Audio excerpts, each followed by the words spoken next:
जय हिंद जय भारत। स्वागत है आप सभी का अपने YouTube चैनल में। तो देखो, कल हमारे पास जो पुष्पी पौधों में लैंगिक जनन की प्रक्रिया संपन्न हो गई थी। आज हम शुरू करेंगे कि मानव में जो जनन की प्रक्रिया है वो किस तरीके से संपन्न होगी। मानव में भी, दोनों में देखेंगे, नर और मादा में। तो सबसे पहले कि इसमें जो परिवर्तन होते हैं मानव के अंदर वो देखते हैं। आइए सबसे पहले हम देखते हैं कि यौनारंभ क्या होता है। यौनारंभ का मतलब हो गया कि युवावस्था में प्रवेश करना, युवा बनना।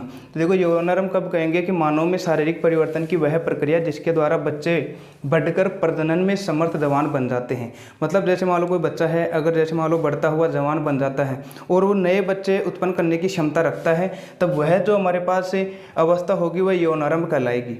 ठीक है, मतलब वो जनन करने में सक्षम हो जाएगा और इससे बच्चा उत्पन्न हो सकेगा। तो इस प्रक्रिया को हम यौनारंभ कहते हैं। फिर है किशोरावस्था। किसे कहते हैं? देखो, किशोरावस्था वह समय अंतराल जिसमें मनुष्य के जननांगों का विकास होता है और मानसिक तथा भावनात्मक परिवर्तन भी आते हैं। मतलब वह अवस्था जिसमें हमारे साथ जननांगों का तो विकास होगा ही, लेकिन साथ में हमारी जो मानसिक क्षमता है और बौद्धिक क्षमता है इनका विकास भी होगा। मतलब कि हमारे पास सोचने समझने की वो क्षमता का भी विकास होता है। अब जैसे मान लो कि जो छोटे बच्चे होते हैं उनमें मानसिक विकास इतना नहीं होता, वो किसी भी का भी हाथ पकड़कर चले जाते हैं। लेकिन जो हम अगर किशोरावस्था में जाते हैं तो हम ऐसा नहीं करते, क्योंकि हम सोचने समझने में समर्थ हो जाते हैं और जो हमारे पास जो जननांगों का विकास भी हो जाता है। इस अवस्था को किशोरावस्था कहते हैं। अब देखो, जब हम किशोरावस्था की ओर अगर चले जाते हैं तो लड़के और लड़कियों में कौन कौन से परिवर्तन देखने को मिलते हैं। तो सबसे पहले हम देखते हैं कि एक समान शारीरिक परिवर्तन, मतलब लड़के हो या फिर लड़कियां हो, दोनों में कौन कौन से हमको परिवर्तन देखने को मिलते हैं। तो देखो, एक तो दोनों पर ही पैर और हाथ पर महीन रोम आ जाते हैं। जो हमारे पास पैर हैं या फिर हाथ हैं, इन पर महीन महीन बाल आ जाते हैं, बहुत ही बारीक बारीक बाल आने लग जाते हैं। ये परिवर्तन देखने को मिलता है। फिर है त्वचा का तेलिया होना। जब हम सुबह उठते हैं तो हमारे जब चेहरे पर हाथ लगाते हैं तो हमको ऐसा लगता है कि उस पर कुछ चिकनायुक्त पदार्थ लगा हुआ है, तो वो जो है तेलीय पदार्थ होता है। कभी कभी मुहासे आना। बढ़ती उम्र के साथ कभी कभी हमारे जो मुँह पर है वो छोटी छोटी फुंसियाँ या फिर मुहासे होने लग जाते हैं। ये भी परिवर्तन है किशोरावस्था की ओर जाने का। फिर है शरीर की संवेदनशीलता में वृद्धि। संवेदनशीलता का मतलब कि अगर हमको स्पर्श का पता चल जाता है, जैसे मान लो अगर हम स्पर्श करते हैं किसी को भी, जैसे मान लो कि, तो हमको कुछ अजीब ही महसूस होता है, तो ये संवेदनशीलता में वृद्धि हो जाती है। अब हम इनको अलग अलग देखते हैं कि लड़कों में तो हमको कौन सा परिवर्तन देखने को मिलेगा और लड़कियों में कौन सा परिवर्तन देखने को मिलेगा। तो देखो, लड़कों के अंदर कौन कौन से परिवर्तन देखने को मिलेंगे जब वो किशोरावस्था में प्रवेश करते हैं। सबसे पहले देखो, चेहरे पर दाढ़ी मूंछ का आना। चेहरे पर दाढ़ी मूंछ आ जाती है और शुरू शुरू में इतनी आती है कि वो जोकर के समान लगते हैं हमको, कि जैसे किसी के कुछ ज़्यादा आ गई, किसी के कम आ गई। फिर है आवाज़ मोटी होना। लड़के हैं जो उनकी आवाज़ मोटी होने लग जाती है और भारी भी होती है साथ में।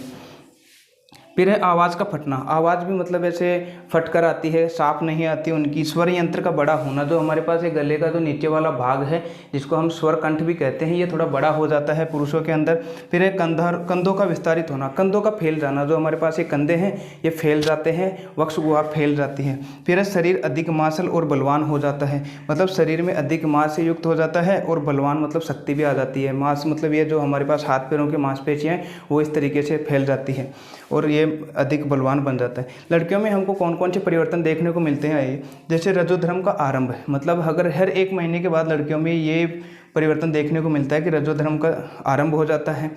ये रजोधर्म क्या होता है और कैसे होता है, ये मादा जनन अंग में देखेंगे। फिर श्रोणि का विस्तारित होना। श्रोणि का मतलब हो गया कि पेट के नीचे वाला भाग, जांघ से ऊपर वाला भाग, इसको श्रोणि कहते हैं। लड़कियों के अंदर ये फैल जाता है। आवाज़ का पतला होना। लड़कियों की जो आवाज़ है बहुत ही पतली और बारीक हो जाती है और जननांगों का विकास हो जाता है। तो ये है इनमें परिवर्तन। तो ये तो लड़कियों में परिवर्तन देखने को मिलेंगे, ये लड़कों में परिवर्तन देखने को मिलेंगे और ये जो हमारे पास दोनों में कॉमन परिवर्तन देखने को मिलते हैं। तो अब इसके आगे हम देखते हैं कि नर जनन तंत्र में जो लैंगिक जनन की प्रक्रिया वो किस तरीके से होती है। तब तक आप इसका स्क्रीनशॉट ले लिए। अब हम देखते हैं नर जनन तंत्र। ये कि बहुत ही इंपॉर्टेंट टॉपिक है, तो आइए हम इसको देखते हैं और समझते हैं एक एक इसके पार्ट के बारे में।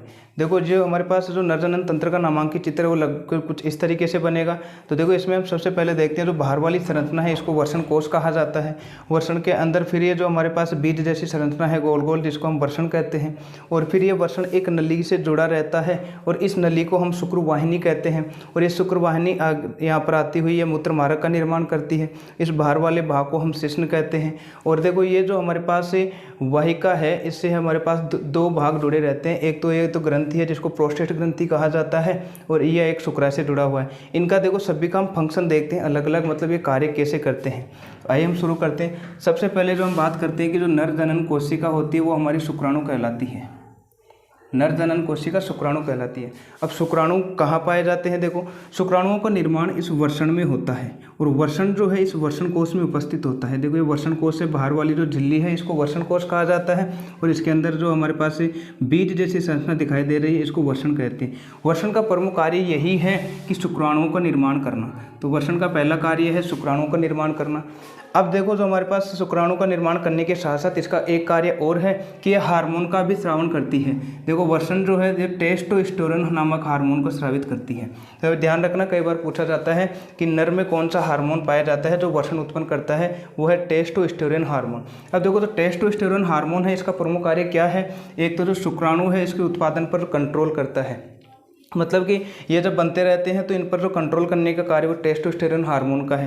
अच्छा, टेस्टोस्टेरोन हार्मोन का एक कार्य और है जो हमारे पास यौन आरंभ में जो लक्षण हैं उन सभी को कंट्रोल करता है। जैसे मान लो जो चेहरे पर दाढ़ी मूंछ का आना, इन सभी पर जो कंट्रोल करता है वो हमारा टेस्टोस्टेरोन हार्मोन ही करता है।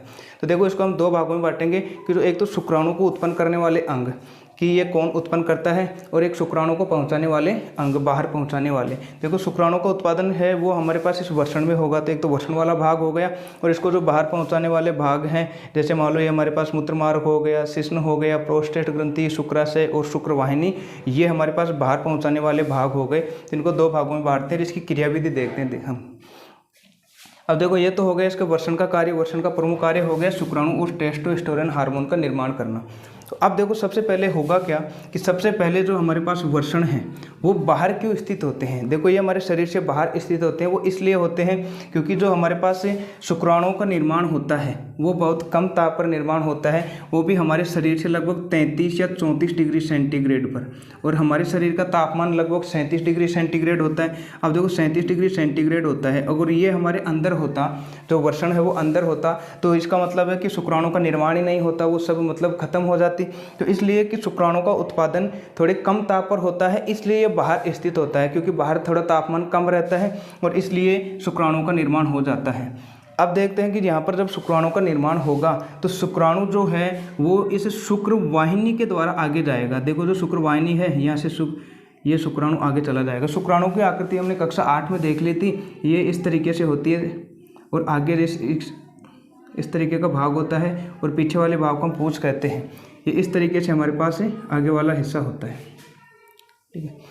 तो जो शुक्राणु का निर्माण होगा वो इस वृषण कोश में होगा और ये पीछे पूंछ वाला भाग है वो गति करता हुआ आगे आ जाता है यहाँ तक। अब देखो, यहाँ से ये गति करता हुआ यहाँ तक आ जाता है और यहाँ पर आ जाने के बाद यहाँ से हमारे पास दो भाग और दिख रहे हैं, शुक्राशय और प्रोस्टेट ग्रंथि। ये क्या कार्य करते हैं? देखो, शुक्राशय और प्रोस्टेट जो ग्रंथि है वो हार्मोन निकालती है, मतलब तरल पदार्थ निकालती है और तरल पदार्थ को यहाँ पर डाल देती है बीच वाले भाग में, शुक्रवाहिनी के अंदर। अब ये जो तरल पदार्थ हैं इनमें बहुत सारे पोषण पदार्थ होते हैं। ये जो हमारे पास शुक्राणु है उन पोषण पदार्थों का सेवन करते हैं और उनमें ऊर्जा आ जाती है, और ये जो तरल पदार्थ आ जाते हैं फिर तरल पदार्थ आगे आकर इस शिश्न से होते हुए और मूत्र मार्ग के द्वारा बाहर निकल जाता है। मतलब यहाँ से देखो, ये जो भाग जुड़ रहा है ये हमारे पास होता है मूत्राशय का, क्योंकि हमने अध्याय नंबर 6 में पढ़ लिया था उत्सर्जन की प्रक्रिया में कि जो हमारे पास मूत्र होता है मूत्राशय के अंदर एकत्रित हो जाता है, फिर ये आगे वाले इस भाग से आकर और बाहर निकाल दिया जाता है। यहाँ से जो ये भाग है ये मूत्र वाला भाग है और ये जो भाग है हमारे पास ये है शुक्राणु वाला। तो ये कॉमन भाग हो गया, मतलब यहाँ पर आकर जो हमारे पास शुक्राणु भी मिलते हैं और मूत्र भी आकर मिलता है, तो ये वाला कॉमन भाग हो गया और इस वाले भाग से दोनों बाहर निकल जाते हैं एक ही मार्ग से। अब देखो, ये जो दोनों क्या कार्य करते हैं, प्रोस्टेट ग्रंथि और शुक्राशय ग्रंथि, ये जो शुक्राशय और प्रोस्टेट ग्रंथि है ये इसमें तरल पदार्थ डालते हैं, जिसके कारण जो हमारे पास शुक्राणु हैं उनमें ऊर्जा प्राप्त हो जाती है और ये तीव्र गति से ये बाहर आने की, जैसे मान लो मैथुन की क्रिया के द्वारा बाहर आ जाते हैं और ये अपना पोषण भी इन्हीं तरल पदार्थों से प्राप्त करते हैं। अच्छा, इसको हम इस तरीके से समझ सकते हैं, जैसे मान लो जो पानी बह रहा है वो भी तरल है और इसमें मान लो जो सूक्ष्म जीव हैं कुछ भी छोटे मोटे, अगर वो जैसे मान लो उनकी जो चलने की क्रिया बहुत धीरे है, अगर पानी बहुत तेज बहाव के साथ आएगा तो इसका मतलब वो उनकी जो स्पीड और बढ़ जाएगी उनसे पोषण ग्रहण करके। तो सेम यहाँ पर भी ऐसे काम होता है, क्योंकि आगे जाता है तो ऊर्जा की कमी हो जाती है। जब जैसे ये लिक्विड इसके अंदर डालते रहते हैं तो इस जो शुक्राणुओं के पास ऊर्जा प्राप्त हो जाती है और ये आगे चले जाते हैं। तो ये है हमारे पास इसमें नर जनन तंत्र की क्रियाविधि। तो देखो नर जनन में पहले आपको इसमें भाग याद करने कौन कौन से होते हैं। देखो एक तो होता है वर्षण कोश, बाहर वाला भाग, फिर होता है इसमें वर्षण के फिर बाद में ये होती है शुक्रवाहिनी के बाद में ये शुक्राशय होता है, शुक्राशय के बाद में प्रोस्टेट ग्रंथि, और प्रोस्टेट ग्रंथि के बाद में फिर ये बाहर वाला भाग शिश्न, और इसके अंदर वाला मूत्र मार्ग। ये है नर जनन तंत्र के भाग। और अगर नर जनन तंत्र के भाग में जो नर जनन कोशिका होती है वो होती है हमारे पास शुक्राणु। जो वर्षण है उसके दो प्रमुख कार्य हैं, एक तो शुक्राणु का उत्पादन करना और एक टेस्टोस्टेरोन का हार्मोन का उत्पादन करना। लेकिन टेस्टोस्टेरोन जो हार्मोन है वो एक तो शुक्राणुओं को उत्पादन में जो कंट्रोल करती है, और साथ में जो भी हमारे जो यौनारंभ में जो भी लक्षण उत्पन्न होते हैं उन सभी का कंट्रोल भी टेस्टोस्टेरोन हार्मोन के द्वारा किया जाता है। अब इसके बाद हमारा एक और रह गया मादा जनन तंत्र, जो कि हम एक अगले पार्ट में देखेंगे। तब तक के लिए आपका धन्यवाद। अगर वीडियो पसंद आया तो इसको लाइक करें, अगर चैनल को अभी तक सब्सक्राइब नहीं किया तो सब्सक्राइब भी करें, और अपने दोस्तों के साथ ज़रूर शेयर करें। जय हिंद।